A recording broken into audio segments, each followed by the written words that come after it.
Médecine Augmentée vous présente cette semaine une technique en plein essor dans le traitement des hernies discales, la chirurgie par voie endoscopique.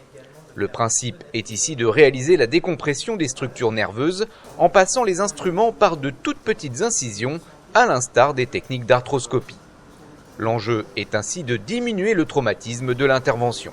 Reportage à l'hôpital Saint-Joseph à Paris avec le docteur Pierre-Emmanuel Moreau.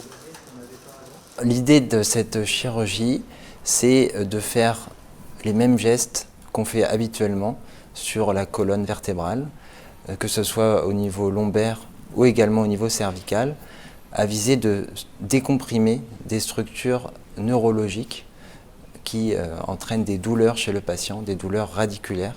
La plupart du temps, c'est des problèmes d'hernie discale ou de canal étroit. Le principe, c'est d'intervenir avec une caméra pour visualiser directement ce qu'on va faire et par une autre incision avoir des instruments qui vont permettre de décomprimer le nerf, retirer la hernie et vérifier le travail.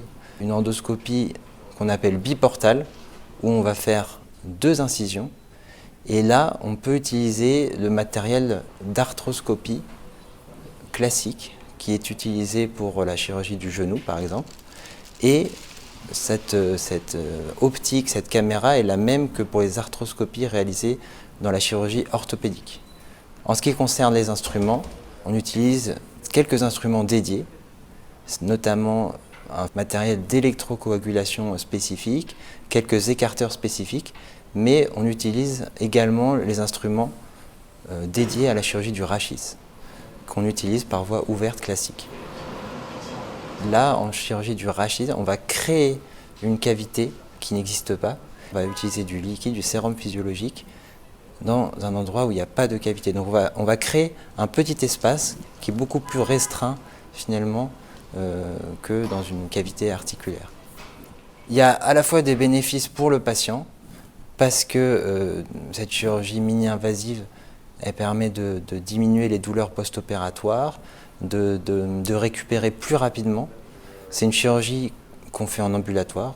On faisait déjà depuis une quinzaine d'années cette chirurgie d'hernie discale en ambulatoire par des techniques microscopiques, mais là on a l'impression quand même qu'il y a encore un pas et une amélioration pour les suites opératoires. On a une très bonne visualisation grâce à notre optique. Et puis l'orientation de notre optique est réglable, si bien qu'on peut avoir une visualisation dans un angle différent, ce qui nous permet de voir ce qui n'est pas faisable par d'autres techniques. Et donc, on a moins besoin d'enlever des structures osseuses ou ligamentaires pour avoir une bonne visualisation. C'est-à-dire pour accéder à une hernie discale, il faut enlever le ligament jaune, enlever un peu d'os pour se donner la place. Là, finalement, grâce à cette optique un peu décalée, à cette angulation, on peut voir dans des orientations différentes. Et donc, pour voir, on n'a pas besoin de resséquer autant de structures. Donc oui, c'est un peu mini-invasif et c'est sans doute meilleur pour la suite, moins traumatisant. Là, on voit la hernie qui commence à sortir. Et c'est une technique, finalement, qu'on applique à beaucoup de chirurgie, de décompression qu'on faisait habituellement par des voies classiques ou par techniques microscopiques. Donc on le fait vraiment de plus en plus. Je pense que c'est une avancée, mais il faut rester quand même modeste. Les techniques habituelles fonctionnent très bien également et sur le moyen-long terme, les résultats sont à peu près identiques finalement. C'est plutôt le court terme où on a vraiment une amélioration. Mais c'est vrai qu'aujourd'hui, on a des patients de plus en plus demandeurs d'être mis sur pied rapidement, de reprendre des activités professionnelles, physiques rapidement. Donc c'est tout à fait dans l'air du temps.